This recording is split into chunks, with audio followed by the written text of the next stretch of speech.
Bismillahirrahmanirrahim. Assalamualaikum warahmatullahi wabarakatuh. Waalaikumsalam warahmatullahi wabarakatuh. Oke, sebelumnya saya ucapkan terima kasih dan selamat siang kepada teman-teman semua yang telah hadir pada siang hari ini. Kemudian saya ucapkan juga kepada yang terhormat Prof. Jangkung selaku dosen pengampu mata kuliah di Manajemen Strategik Agribisnis ini. Kami dari kelompok 1 yang beranggotakan 2 orang, saya atas nama Aris dan rekan saya. Atas nama Rizka Tripuji Haryanti. Ya, kami dari kelompok 1 akan membahas tentang materi 1 mengenai jenis-jenis strategi. Oke, untuk pemateri pertama dan saya akan membahas mengenai jenis-jenis strategi. Oke, untuk awal saya akan membahas tentang tujuan jangka panjang. Apa sih tujuan jangka panjang itu? Tujuan jangka panjang ini akan membahas tentang beberapa strategi yang akan digunakan di dalam organisasi atau perusahaan. Ya, lanjut.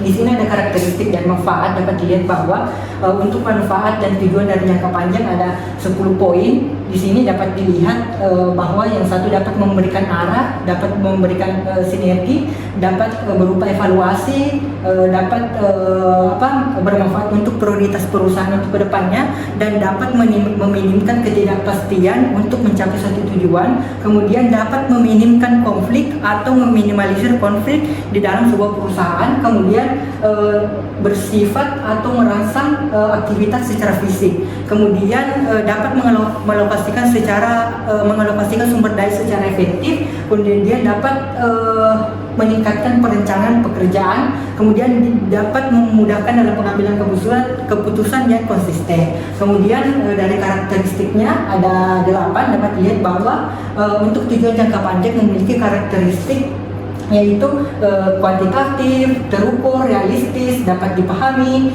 menantang, hierarkis, dapat diperoleh, dan konsisten di seluruh departemen selanjutnya. Ya, ini kita lihat bahwa untuk berdasarkan tujuan dapat kita lihat bahwa perbedaan paradigma antara perusahaan besar dengan perusahaan kecil. Dapat dilihat di sini bahwa perusahaan besar memiliki 4 level, sedangkan perusahaan kecil itu memiliki 3 tingkatan level. Di mana tingkatan untuk perusahaan besar ini dapat diambil oleh keputusan seperti tingkat koperasi untuk mengambil tujuan jangka panjang, dapat mengambil keputusan akhir di dalam sebuah strategi perusahaan. Kemudian tingkat divisi itu menyesuaikan produk dengan pasar yang akan dituju. Kemudian tingkat fungsional dapat mengelola sumber daya yang mendukung divisi. Kemudian tingkat operasional yaitu dapat menjalankan kegiatan secara efektif dan efisien di setiap hari. Kemudian sama penjelasannya untuk perusahaan kecil, tapi untuk perusahaan kecil ini paradigmanya dapat terdiri dari 3 tahap saja atau 3 level, yaitu tingkat korporat, tingkat fungsional, dan tingkat operasional. Baik, selanjutnya kita masuk pada jenis-jenis strategi. Di sini ada 4 jenis-jenis strategi ya. Untuk yang pertama kita akan membahas tentang strategi integrasi.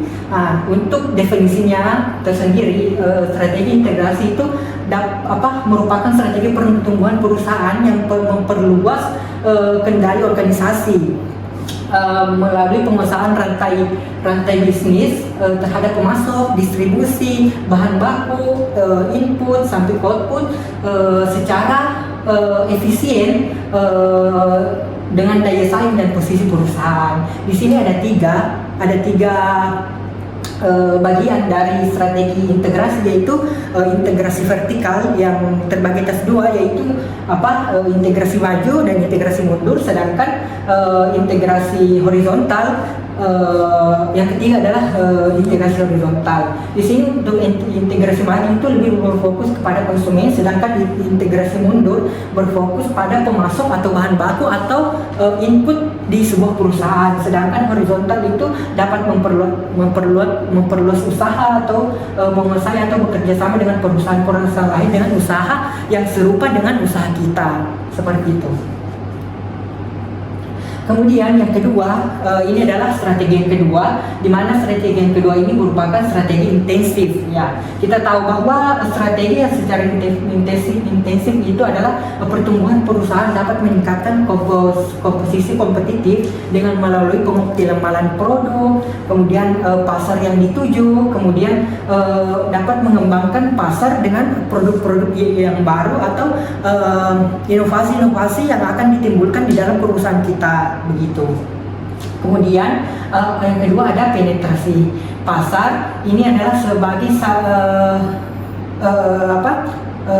satu dari bagian dari strategi intensif. Kemudian yang kedua pengembangan pasar. Kemudian yang ketiga itu pengembangan produk. Penetrasi pasar itu adalah meningkatkan penjualan produk dengan pasar yang sudah ada, dengan produk yang sudah ada pula. Kemudian pengembangan pasar, di mana pengembangan pasar ini merupakan strategi memperkenalkan produk di pasar-pasar lain dari tujuan yang sudah ditentukan sebelumnya. Jadi untuk pengembangan pasar ini produk kita akan dituju ke pasar-pasar yang lain pula untuk memperkenalkan produk kita. Kemudian untuk pengembangan produk, ini segi hampir sama dengan pengembangan pasar dengan pengembangan produk. Kalau pengembangan pasar tadi kita akan memperluas jangkauan pasar yang kita tuju. Kemudian kalau pengembangan produk ya otomatis produk-produk kita untuk mengembangkan produk kita dengan cara menciptakan atau memodifikasi atau membangkitkan inovasi-inovasi baru dengan tren yang sudah asal ada misalnya, atau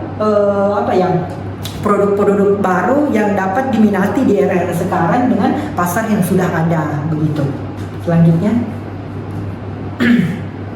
untuk tujuan dari strategi intensif di sini ada 3. Dapat dilihat bahwa penetrasi pasar bertujuan untuk meningkatkan pangsa pasar produk atau layanan, sedangkan pengembangan pasar bertujuan untuk memperbesar peluang atau pertumbuhan usaha konsumen baru di pasar-pasar yang berbeda. Kemudian pengembangan produk bertujuan untuk meningkatkan penjualan dengan memperbaiki atau memodifikasi produk-produk yang ada atau memunculkan produk-produk baru pula. Begitu. Nah, untuk jenis-jenis strategi yang ketiga, di sini kita akan membahas tentang strategi diversifikasi. Untuk definisinya sendiri dapat dilihat bahwa strategi diversifikasi itu adalah strategi yang merupakan pertumbuhan dengan memperluas kegiatan usaha dengan produk, pasar, ataupun bidang bisnis yang di luar bidang usaha kita. Jadi untuk strategi diversifikasi ini kita dapat mengkolaborasikan beberapa usaha yang beda dengan karakteristik usaha yang kita jalankan sebagai usaha utama, begitu. Jadi kita dapat memunculkan usaha-usaha baru yang dari bahan bakunya berbeda, dari proses produksinya berbeda, dan outputnya pun berbeda dengan usaha-usaha utama yang kita jalankan. Di sini ada dua jenis-jenis strategi dari diversifikasi ini. Di sini ada diversifikasi terkait dengan diversifikasi tidak terkait. Secara garis besarnya, diversifikasi terkait ini merupakan strategi perusahaan untuk mengembangkan usaha ke bidang bisnis lain, tapi masih dalam bisnis yang serupa gitu. Kemudian untuk diversifikasi tidak terkait merupakan strategi bisnis di bidang usaha yang tidak memiliki hubungan signifikan dengan bisnis usaha utama perusahaan. Misal dalam suatu usaha kita mengelola suatu produk olahan susu misal, kemudian di usaha-usaha lain kita membangun untuk produk usaha-usaha UMKM seperti kayak keripik, kalau olahan-olahan singkong atau lain sebagainya atau serupa, begitu. Kemudian sebagian besar perusahaan lebih kecil untuk memanfaatkan sinergi sebagai berikut, yaitu untuk memanfaatkan strategi diversifikasi ini dapat dimanfaatkan untuk mentransformasikan keahlian kompetensi, kemudian dapat mengintegrasi aktivitas operasional, kemudian dapat memanfaatkan merek bersama dari usaha-usaha yang kita jalin hubungan tadi, kemudian melakukan kolaborasi antar unit bisnis, begitu. Kemudian strategi yang terakhir itu adalah strategi diversifikasi. Untuk strategi diversifikasi ini strategi defensif ini adalah strategi yang diterapkan organisasi untuk mempertahankan usahanya atau kelangsungan usahanya ketika menghadapi suatu masalah atau kondisi yang kurang menguntungkan. Nah, di sini untuk strategi defensif sendiri itu terbagi atas 3. Yang pertama pengurangan biaya, kemudian pelepasan aset, kemudian likuiditas tujuan. Di mana tujuan penerapan ketiga strategi dari defensif ini, yang pertama itu pengurangan biaya dapat memulihkan kondisi keuangan dan meningkatkan efisiensi organisasi dengan misalnya biaya-biaya yang telah dikeluarkan itu bisa diminimalisir untuk mengurangi biaya atau tanggungan biaya yang dibebankan oleh suatu perusahaan, begitu. Jadi dari penggunaan yang besar itu kita melakukan pengurangan biaya dengan melakukan penggunaan atau volume penggunaan di dalam proses produksi barang tersebut untuk mengefisiensikan biaya yang kita keluarkan gitu. Kemudian pelepasan aset, di mana pelepasan aset ini adalah pilihan kedua atau strategi pertahanan yang kedua yang dapat dilakukan oleh perusahaan untuk memperoleh dana untuk mengurangi beban organisasi dan memfokuskan sumber daya pada bisnis intinya yang lebih menguntungkan. Jadi pelepasan aset itu di dalam perusahaan ini dia mulai mengurangi pelepasan usaha, dalam artian dia menjual perlahan-lahan asetnya untuk mengurangi beban organisasinya, untuk mengurangi beban biaya, untuk mengurangi beban biaya produksi di dalam perusahaannya tersebut, begitu. Kemudian ini adalah langkah terakhir di dalam strategi defensif yang dapat diterapkan atau tindakan yang dapat diambil oleh perusahaan, di mana likuiditas ini untuk meminimalkan kerugian dan menyelesaikan kewajiban perusahaan secara legal dan teratur. Jadi untuk likuiditas ini tujuannya adalah dia menjual aset utama dari perusahaannya itu untuk meminimalkan kerugian, dengan artian dia menjual likuiditas ini dengan tujuan untuk membayar hutang, membayar kerugian, membayar biaya-biaya yang selama proses produksi itu, seperti biaya karyawan, biaya dan biaya-biaya yang semua biaya-biaya yang dikeluarkan di dalam proses produksi di perusahaan tersebut. Oke, mungkin ini adalah 4 strategi yang dapat saya sampaikan dari jenis-jenis strategi. Tadi ada 4 dan ini yang terakhir. Oke, untuk materi selanjutnya akan dijelaskan oleh partner saya. Dengan ini dipersilakan. Oke, selanjutnya yaitu membahas terkait 5 strategi Janet Porter. Nah, di sini itu ada 5 tipe. Tipe 1 itu kepemimpinan biaya yang fokusnya itu ke biaya rendah. Lalu tipe 2 itu ada kepemimpinan biaya yang fokusnya itu nilai terbaik. Dan tipe 3 itu diferensiasi. Tipe 4 itu fokus tapi lebih ke biaya rendah. Dan yang terakhir tipe 5 itu fokus tapi lebih ke nilai terbaik. Next.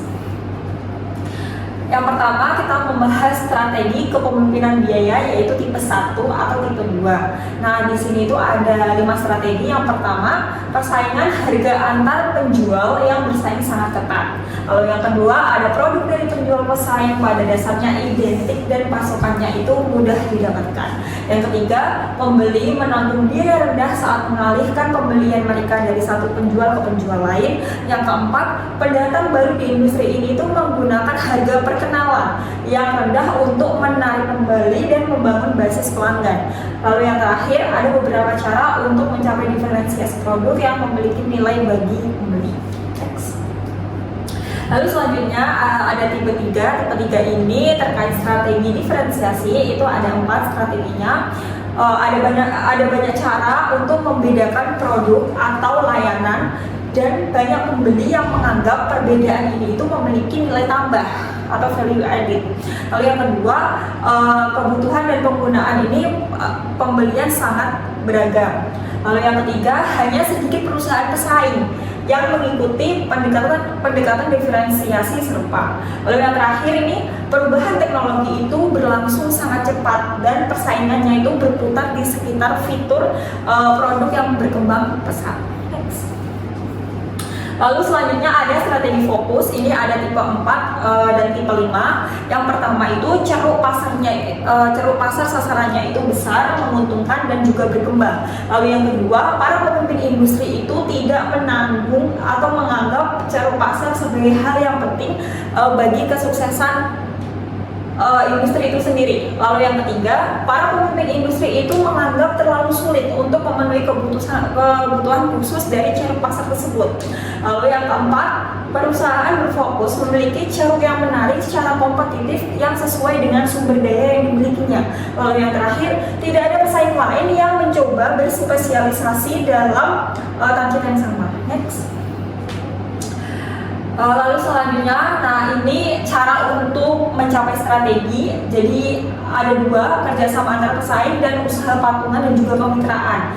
Jadi untuk yang kerjasama antar pesaing ini, syarat berhasilnya kedua pihak itu harus saling memberikan kontribusi seperti teknologi, distribusi, atau manufaktur. Lalu resiko utamanya apa? Resiko utamanya terjadinya kebocoran keterampilan atau teknologi penting secara tidak sengaja di tingkat operasional. Dan solusinya adalah perusahaan seringkali terlalu banyak berbagi informasi luar kesepakatan resmi sehingga diperlukan perjanjian formal yang lebih ketat. Lalu selanjutnya usaha patungan dan kemitraan. Masalah utamanya ini dalam hal manajemen, manajer operasional harian itu tidak dilibatkan sejak awal dalam pembentukan usaha.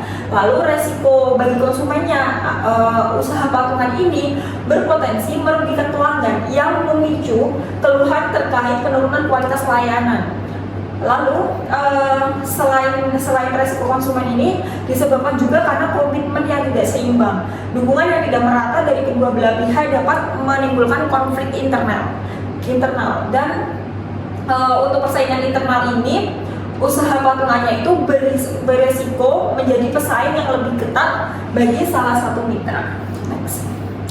Nah ini cara efektif untuk mengejar strategi usaha patungan ada 4 cara efektifnya. Yang pertama, sebuah organisasi swasta itu membentuk usaha patungan dengan sebuah organisasi publik. Yang kedua, kompetensi yang berbeda dari perusahaan itu harus saling melengkapi dengan sangat baik. Lalu yang ketiga, beberapa proyek berpotensi menguntungkan tapi membutuhkan sumber daya dan resiko yang sangat besar. Lalu yang terakhir, ada kebutuhan untuk segera memperkenalkan teknologi baru. Next. Nah, di sini selanjutnya ada 9 alasan mengapa banyak penggabungan atau akuisisi ini gagal. Yang pertama, kesulitan integrasi. Yang kedua, evaluasi target yang tidak memadai. Yang ketiga, utang besar atau luar biasa. Yang keempat, ketidakmampuan mencapai strategi. Yang kelima, manajer terlalu fokus pada akuisisi. Yang keenam, akuisisi yang terlalu besar. Yang ketujuh, sulit untuk mengintegrasikan budaya organisasi yang berbeda. Yang kedelapan, menurunnya moral karyawan akibat PHK dan relokasi. Dan yang terakhir itu terlalu banyak diversifikasi. Next. Nah, di sini dijelaskan bahwa akuisisi ekuitas swasta itu atau biasa kita sebut dengan perusahaan ekuitas swasta atau PE itu mengakuisisi dan mengambil alih berbagai macam perusahaan hampir setiap hari di dunia bisnis. Nah, ini ada beberapa manfaat dari penggabungan atau akuisisi perusahaan lain. Yang pertama, untuk memberikan peningkatan pemanfaatan kapasitas, mengurangi jumlah staf manajerial, memperoleh skala ekonomi, meratakan tren musim dalam penjualan, memperoleh teknologi baru, mendapatkan pangsa pasar, memasuki pasar global, mendapatkan kekuatan penetapan harga, dan terakhir ini mengurangi kewajiban pajak. Oke, selanjutnya taktik untuk memfasilitasi strategi keunggulan pelopor. Nah, perlu diketahui bahwa keunggulan sebagai pelopor ini adalah istilah merujuk pada manfaat yang diperoleh suatu perusahaan dengan memasuki pasar baru atau mengembangkan produk dan layanan baru sebelum perusahaan tersebut itu bersaing. Nah, di sini tuh ada taktik untuk memfasilitasi strategi keunggulan pelopor, ada 3. Yang pertama ini mengamankan akses dan komitmen terhadap sumber daya langka. Yang kedua, memperoleh pengetahuan baru tentang faktor dan isu-isu penting yang menentukan keberhasilan. Dan yang ketiga ini membangun dan mengamankan hubungan jangka panjang dengan pelanggan, distributor, investor. Next. Nah, ini terakhir, manajemen strategis di organisasi nirlaba, pemerintahan, dan juga perusahaan kecil. Yang pertama ini, organisasi nirlaba itu jelas dia tidak membayar pajak dan tidak memiliki pemegang saham untuk menyediakan modal. Lalu organisasi nirlaba ini memiliki karyawan, pelanggan, kreditor, distributor, neraca, dan sebagainya. Dan organisasi nirlaba ini menerapkan perencanaan strategis sama seperti perusahaan yang mencari keuntungan gitu. Karena model ekuitasnya itu bukan dari sumber pembiayaan yang alternatif. Lalu selanjutnya di pemerintahan ini beroperasi dengan otonomi strategis yang lebih rendah daripada rekan-rekan mereka di perusahaan swasta. Lalu instansi dan departemen pemerintah ini mendapati bahwa para pegawainya ini antusias dengan untuk berpartisipasi dalam proses manajemen yang strategis. Lalu instansi pemerintahan ini menggunakan pendekatan manajemen strategis itu bertujuan untuk mengembangkan dan memperkuat pendanaan tambahan. Selanjutnya ini yang terakhir, perusahaan kecil. Jadi proses manajemen strategis itu sangat penting bagi perusahaan kecil karena secara signifikan dapat meningkatkan pertumbuhan perusahaan tersebut. Dan kurangnya pengetahuan manajemen strategis ini itu menjadi hambatan bagi banyak pemilik usaha kecil. Begitu pula kurangnya modal yang sangat cukup untuk memanfaatkan peluang eksternal. Oke, itulah tadi presentasi kami mengenai jenis-jenis strategi. Itu tadi ada 4, kemudian ada beberapa tipe yang sudah dibahas oleh rekan saya. Oleh karena itu saya ucapkan terima kasih atas waktu dan perhatiannya kepada teman-teman semua. Kalau sebuah ada kesalahan, saya mohon maaf dari presentasi ini. Kemudian saya tutup dengan ucapan wassalamualaikum warahmatullahi wabarakatuh.